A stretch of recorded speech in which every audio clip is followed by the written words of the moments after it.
All right, so with that, I want to move to enabling decryption in your enterprises and what are the steps that you should be taking. It's a 6-step process. It's a program, if anything, if you think about it. So let's start with first.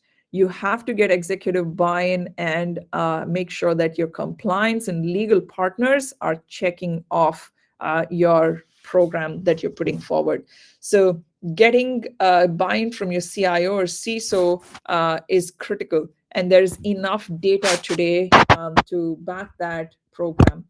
Now, if you then look at your step for compliance, make sure that you are not decrypting something that's HIPAA regulated. If your organization is HIPAA regulated or implies for PCI, GDPR, and so on. And the last step, of course, is as your program comes together, you have to make sure that your HR is informed and there is a good way to message this or educate your employees about why decryption is going to be enabled and how they're going to be secured from those phishing emails that they've been seeing for the last few months or years, right? So now let's look at sizing and design. On the firewall, Panos firewall itself, you will see that there's an ACC widget with SSL activity to monitor your SNIs, your ciphers in use, your key exchanges in use, and your SSL traffic. So leverage that. Start with a no decrypt policy, right? A no decrypt policy will log all the SSL sessions without having to decrypt these SSL sessions. So start with a no decrypt policy and observe all the SSL traffic in your infrastructure. All that the firewall is doing is logging all the SSL data that it sees in your infrastructure. So start there, get a good understanding of what kind of ciphers are being negotiated between your employee devices and the applications. What are the top used applications, which are the SNIs basically? What are the key strengths and so on, right? Once you have that assessment, you should then be able to say which specific firewall should be enabled, should decryption be enabled for. Number one, what FQDNs should be decryption enabled for? What is the scale of the traffic that you should expect for those set of firewalls or that specific region? And then you're able to design based on a hardware, a VM, or a Prisma Access as your design choices go. All right. Then let's look at the actual policy strategy. Now, when you start with a forward proxy, and of course, my example here, as I walk you through this in the interest of time, was to just retain our discussion to forward proxy, where you're securing your employees from the internet. But of course, we will have another training for how to secure your applications from internet traffic. But let's focus on the forward proxy here. With decryption profile, make sure that you have the right sets of checks and bounds. So you want to make sure expired certificate untrusted issuers are blocked at the very least. And any unsupported modes or unsupported ciphers are also blocked so that your ECH is back and clear, your QUIC is defaulted to TLS 1.3, your PQCs are defaulted to existing ciphers that are in support for decryption to make sure you're able to inspect that payload, right? At the end of the day, your goal for decryption on our firewall is to be able to detect a threat and mitigate that threat in real time. That is your goal. So with that goal, you are making sure you're building out this forward proxy decryption profile. Then you start with others SSL protocol settings. Here you have a min, you have a max. We typically recommend that your min is set to TLS 1.2 and nothing lower than that, because anything lower than that would be a deprecated protocol at this point, which should not be in use. And then, of course, the max is by default TLS 1.3. We also recommend the higher grade of ciphers, ECDHE, and anything that's supported on TLS 1.3, which is a PFS, or perfect forward secrecy set of ciphers, authentication algorithm, and encryption algorithms. Now let's build out the actual decryption policy rule. All right. So far, we talked about the decryption profile. So you were enabling forward proxy checks for blocking on a few different things, and then you're looking at SSL protocol settings. Looking at the policy rule, you first have a good source zone, you have a good desk zone. There are different ways of actually defining your source and desk addresses. You can actually have IP addresses, subnets, regions, etc. And then you go into service URL category, choose HTTP, HTTPS. And of course, the last one is to choose the action type decrypt, associate the SSL forward proxy as your chosen type of proxy and your decryption profile, which we just created in the previous few slides, right? All right. While this is how you build out your policy rule, let's talk more about how this spot, which is the URL category here, how do you actually associate the right set of URL categories that have to be decrypted? All right. So you start with the main North Star of decrypt all but exclude few. All right, which means you now start with what are those few exclusions, and there should be reasons why you're excluding them. And then your last policy will always say decrypt any. All right, so now let's build that out. What are you trying to exclude? So once you start thinking about exclusion, the first category you think about is compliance. All right, what are some built-in categories of compliance? You have, of course, military, government, healthcare, finance, etc. But if you are an enterprise who was in that category, then you become much more nuanced. These custom pre-built categories are insufficient for your enterprise at that point. So you start creating custom URL filters and putting those FQDNs which can be bypassed or which can be allowed without decryption, right? So once you're done, then the policy on the bottom of that screen, that's how it looks like, which you call bypass compliance category. All right. Then the next, sure, you're also logging if you're based in Europe, or if this firewall is located in the Europe region, you want to make sure that the logging is also retained to a log forwarding setting of a panorama in EU, and you're not pulling those logs to some other location based on GDPR, right? So once you have that decryption policy in place and the logging setting set for EU local, then you're looking at the next one, which is exclusion based on performance optimizations. So if you have a low risk set of URLs, you know that it's streaming, maybe it's not even applicable to your enterprise needs. Perhaps it's a well-registered domain. You also know that server certificate is verified. Only known reliable applications which are not commonly used, which certainly don't carry high risk data for your enterprise.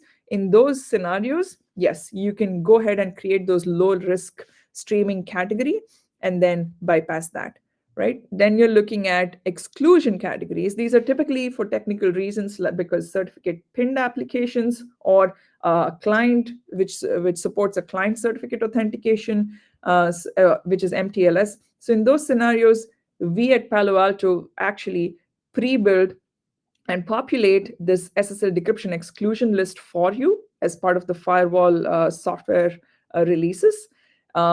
We also have EDL, which is external dynamic list that you can actually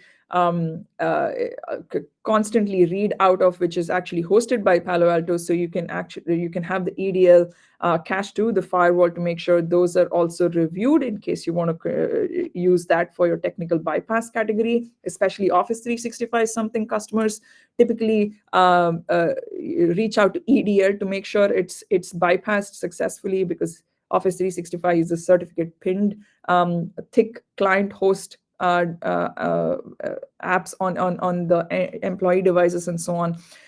There could be other IoT devices calling home, which are typically doing a client certificate based authentication and so on. So these are the ones that you would bypass because they cannot be intercepted, they cannot be proxied or even decrypted. And this is just a technical challenge that is across the industry. This is not related to one vendor or one product. None of these sessions which are certificate pinned or MTLS enabled can actually be intercepted. All right. So for the last exclusion category would be privacy. So if you have a executive user, executive leader, a C-level who wants to make sure that a specific application has to be bypassed, should not be intercepted or decrypted, at the enterprise level, then that could be an exclusion that you add. It's an option. This is not something that we propose, but you work with your legal teams and your exec teams to make sure that this option is available to them. All right, so now let's start looking at absolute URL categories that you must decrypt. All right, so now you listed the ones that you can bypass. Now let's look at what you must decrypt. You're looking at it based on risk. High risk shopping, any newly registered domains, and other big set of URL categories that you see here on the screen, they should all be set to decrypt, must decrypt. All right, so action type here is set to decrypt. And these are URL categories that are pre-built and available to you on PanOS that you can leverage. We also have enhanced usage of these through the URL subscription. So if you want to avail that's available to you in real time. So yes, so once you have that, the final look of the policy would look like this. The first set are the no decrypts. Then the next set is for the explicitly decrypt, which are high risk. And then the last policy is decrypt all. All right. So once you've made sure you've excluded, then you are going to enforce that the rest of the traffic is being decrypted.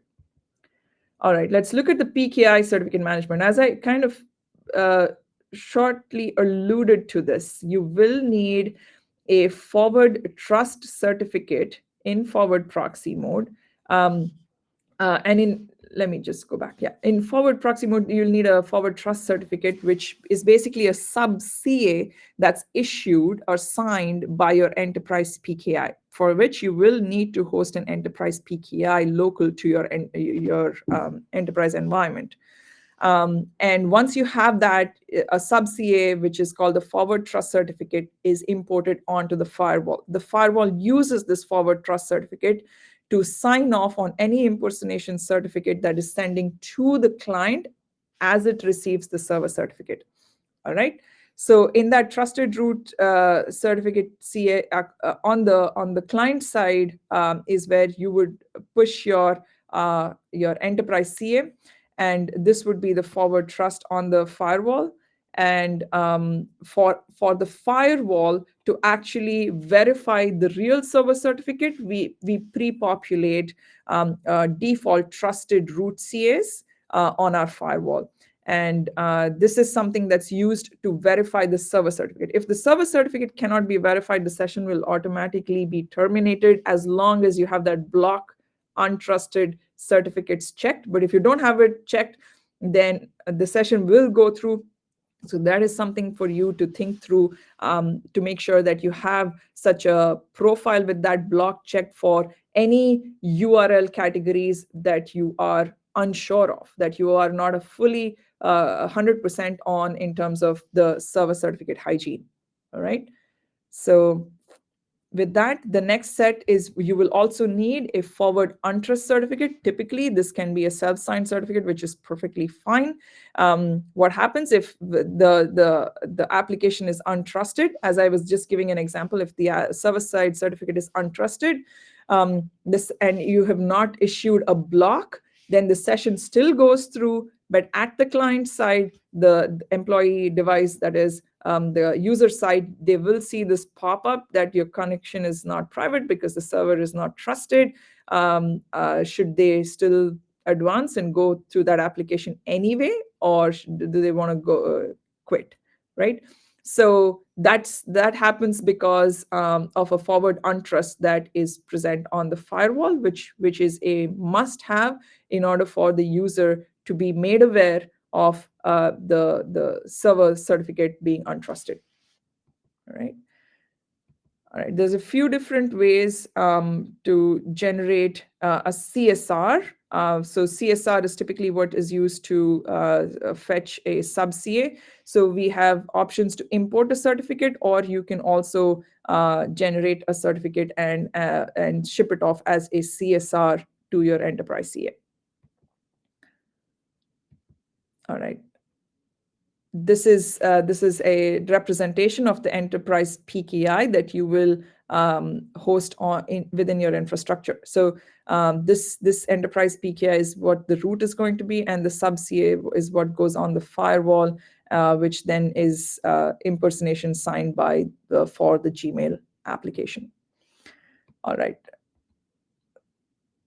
So ways to distribute the CA is that, yes, there are a few different ways: Microsoft AD, Jamf. There are commercial tools available, and through Palo Alto Networks Global Protect, you could also use GP to actually push that enterprise root CA to your end user device. All right, so for management of certificates, in order to make sure that these server certificates are being checked for CRL and OCSP for their expiration, for their validity, for the issuer being still valid in the industry and so on, we have connections to CRL and OCSP, which we recommend that you do enable.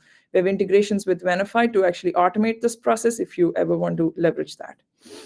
For securing and management of decryption private keys, we have integrations to HSM, on-prem HSM with Thales Luna HSM, Entrust, and Shield, and Thales Cipher Trust HSM as well. These are FIPS 140-2 level 3 validated at this point. And you can leverage any of our partner products to make sure that the decryption private public key pair is secured on an external HSM device. All right, with that, the last few steps is to partner with your SOC and help desk. If your employees ever file a help desk ticket, which you should expect will happen, in those scenarios, you want to make sure that your SOC team knows where to redirect those alerts, and your security team has a process in place to address that on the firewall. Few different ways is, of course, add the URL to a bypass and then fix the actual issue. It could be on the server side or on the client side. It is typically not on the firewall side. If the session was being decrypted successfully previously and then today it broke, it is typically not because of the firewall. It is 99% because something changed at the client side or at the server side. A working session could only break because if the server negotiation in terms of ciphers changed, or the server certificate details changed, or so on. In the small likelihood of something changing on your firewall, it could be you yourself changed a configuration, and that may have caused some changes as well. So these are different aspects to think through as you build out this process. And the last one, of course, is to assess troubleshooting. Without going into details here, because I know there is a fantastic demo by my colleague Saad, who's also on this call. So let me stop sharing and let's jump right to that demo.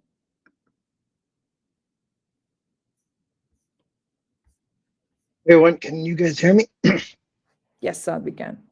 Okay, awesome. Let me share my screen.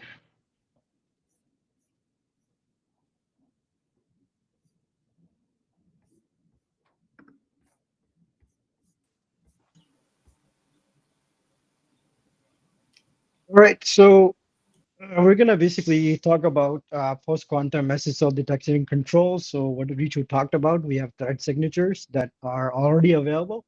They're going to be informational, and all you have to do is apply a vulnerability profile.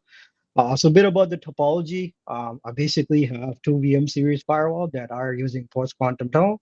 Unfortunately, I won't talk about this particular tunnel because we don't have enough time, but I'm going to be talking about our threat detection, where PQC client here is going to be talking to PQC server via curl using libOQS library. And then that going over the tunnel, talk to the server, and how we can detect and block those ciphers. So let's take a look at the demo here. Make it bigger. Can anybody see? All right, so here we have a simple decryption rule that is obviously coming from the VPN zone on the server firewall side, going to the server destination zone. I'm hosting the web server on port 4433, and I have set the action to no decrypt. So right now we're just showing you the capability of the firewall without even decrypting what information we can see. So we have our decryption profile label, and we have enable a log successful handshake. So with that, we're gonna go back to our client. So I'm just running an Ubuntu client server connection. I have created a post quantum shell script. So I'm just cutting the shell script here, which basically using the quantum safe libocus library and sending multiple curves using post quantum ciphers. So you'll see some examples there for the 640 AE, Kyber 768, and so on. And this connects on that port I mentioned, 4433, from this client here. So now we're basically going to initiate the bash shell and run the script, which is gonna basically allow the client here to make all the connections to the firewall side. Sorry, to the server side through the firewall. So now let's go take a look on our decryption log. So as you can see, if we go to monitor decryption, we'll see the application didn't shift. It is still SSL. We're matching the policy that we created. It's going through those specific zones, and the proxy type is no decrypt. Traffic is uninspected, but you can still get visibility on what sort of curves, what sort of TLS version, and what sort of key exchange have been negotiated between client and server. So now we're going to go back to the policy and to go to security policy. And here, basically, we're going to enable a vulnerability protection, which is going to allow us to see from the threat signatures what happens when you run the same script. So I've created basically a clone of a default policy, nothing added to it specifically. It's just vulnerability protection. I'm going to go ahead and commit that.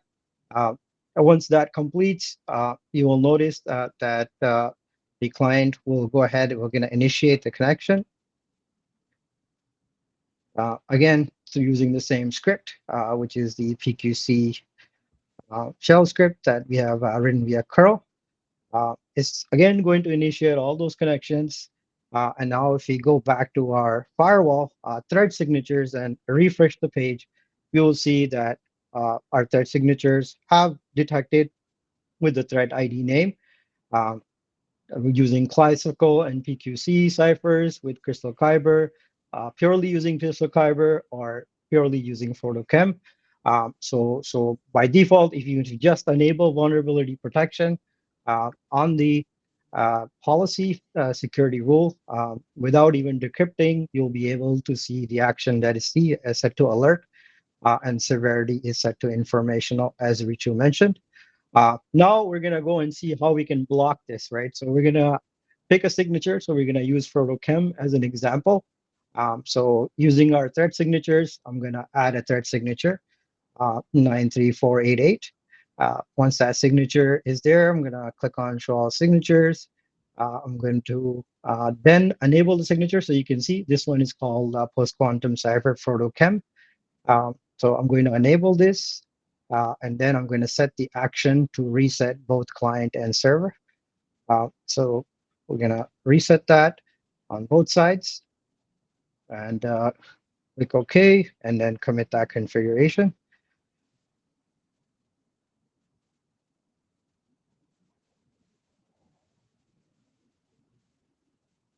Once the configuration is committed, we're again going to go back to our client where we're going to initiate the connection towards the server. So now it's going to shift over to our client. Once it goes back to our Ubuntu client here, we're going to initiate a new script that I have written, which is just using curves for PhotoChem specifically. So we're going to cat that to show you. Again, it's using the same quantum safe libocus library with OpenSSL. And I'm selecting those particular curves and sending a curl request to it. Now I'm going to initiate the shell script, and you'll see right away the OpenSSL will fail because the SSL syscall will be blocked. If you refresh our threat logs now, you will see that the vulnerability protection has gone and reset both connections over SSL. And if we could look into the details of this log now, you will see the threat ID, what sort of zones the traffic came from, whether this category was set to what sort of category it is. So you say information leak because people can utilize post-quantum uh, key exchange to block or bypass firewalls if not detected. So that covers the detection and blocking of signatures. So next one, we're going to be using our forward proxy. So sort of show you the logs to troubleshoot and why you need to enable SSL decryption on the firewall. So here we have the client. We're going to access a Cloudflare URL, which Cloudflare does it for their research, pqcloudflareresearch.com. And it's going to go out to the internet. And we're going to be decrypting the traffic here. First, we're going to show without decryption, then with decryption, what happens. So let's take a look. So here on the client firewall, I have the decrypt all rule disabled. So right now, the traffic that is going to come from our PQC. So I'm also enabling developer tools to show you under privacy and certificate what sort of key exchange mechanism is being used. As you can see, Cloudflare, including Google and all other vendors like Facebook, are using this particular hybrid chem, which is a traditional X25519 with ML-Chem 768. And this is what's being used, and you can also see through your browser that what sort of TLS versions or signature and things that are being used. So now we're going to go ahead and enable this rule. Again, commit the configuration. And in the decryption profile, we're not enabling anything specific, which I'll go over as well. It is by nature, basically by default, if you have a decryption profile configured, and you'll see the action here first under options. We have set now to decrypt for forward proxy, and I've applied this profile called a decrypt profile with just enabling logging of SSL handshake. Now, if I go back to the objects and look at the decryption profile, you'll notice that I have things enabled under the server certificate verification, but nothing for unsupported mode checks. So you don't even need to configure anything per se. And I think somebody mentioned the max is not there. You can configure. So under SSL TLS protocol, what I've done is set the min to 1.2 and max to basically max, which is just 1.3. Now, if you go back and access the same website, you'll see that we will force a downgrade. So we will force a downgrade. We'll go back to using a classical X25519 chem exchange, and none of the modern ones are going to be utilized. So yeah, just enabling decryption itself allows you to allows you to block post-quantum hybrid ciphers. And then you can also notice that we are using my internal certificate, which is decrypting this traffic. So this also helps with ECH, as Richu mentioned. And under decryption logs, if you filter by the website, SNI that we have been using, you'll see that the website moved to web browsing, and it is not using any sort of modern curves. So it will downgrade and allow you to walk it. So this concludes the demo. Any questions? Yeah, I was looking at a few questions on the chat, and we can maybe take a few of those. But again, just to conclude on the demo that Saad just shared, which is about being able to downgrade from a PQC hybrid chem. Um, as a company, we believe post-quantum ciphers are the way to go. You should all be considering migrating to post-quantum cryptography for your applications, for your endpoints, even for your firewalls, right? So as a company, we supported post-quantum hybrid VPN with 11.2 in May of 2024. We were the first, in fact, to even support a production grade site-to-site VPN tunnel with PQC much before even NIST announced the standards, right? So We will make sure that we support this for SSL. We support this across access to firewalls, SSL, of course, securing PQC-based decryption for SSL sessions, and so on. This is part of what we want to make sure that we support our customers to migrate. But while you're on this journey and you have to continue to enforce decryption to be able to even detect the known threats today, right? The malware, the phishing, and combat these ransomware attacks, you want to absolutely enable and be successful with your decryption program in place. And for that, the solution that we have in place, which is the decryption, will make sure that anything that's not in support, anything that you don't want to see in your infrastructure from a protocol or cipher support standpoint will be downgraded. That will help you enforce that decryption is enabled and inspection is guaranteed.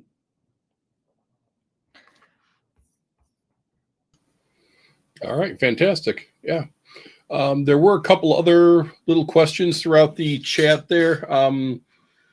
One thing Michael was just now asking is, could you repost the URL for the SSL inspection site in chat? Do you have that handy? Yeah, cool. I'll Thank do you. that. Yeah, no All worries. right. Yeah, and also we have a working demo of it working with MLChem as well. I wanted to call that out with the modern hybrid key exchange, but unfortunately, because OS is not GA, we cannot show it. But hopefully, in the next session, if we're both going to be coming in, I'll have cooler demo of all the cool things that are coming. Yeah. Oh, absolutely. Yeah, I'd love to have that in the future. No question. Yeah. Somebody was just asking about the recording for the event. It will be in Live Community's YouTube channel. It'll take me about a day or two to get it all edited and get that posted out there. But then we will have a post-event blog in Live Community. I'll be sharing the link to get to that in a little bit. But once the actual videos are available and out there, everyone will be able to get at it out there. So yeah. For SSL inbound decryption, how can we handle loading certificates since short-lived certificates will be coming? That's a fantastic question. We will do a demo and another session for SSL inbound inspection. We do believe that it needs a dedicated hour. That's why we did not want to fit that in today's presentation, but we'll work with Charles and be back with another one. Yeah, for sure.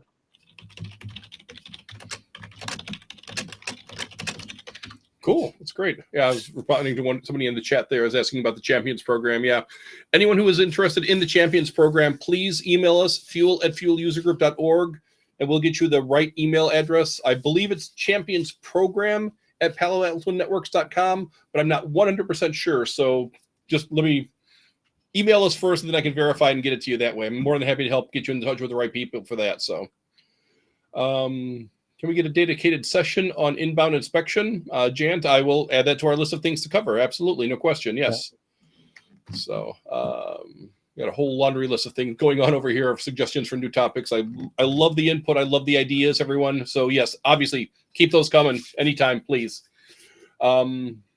With that, then we'll go ahead and wrap it up with you guys. Richu, Saad, thank you very much for all your time. We really appreciate it.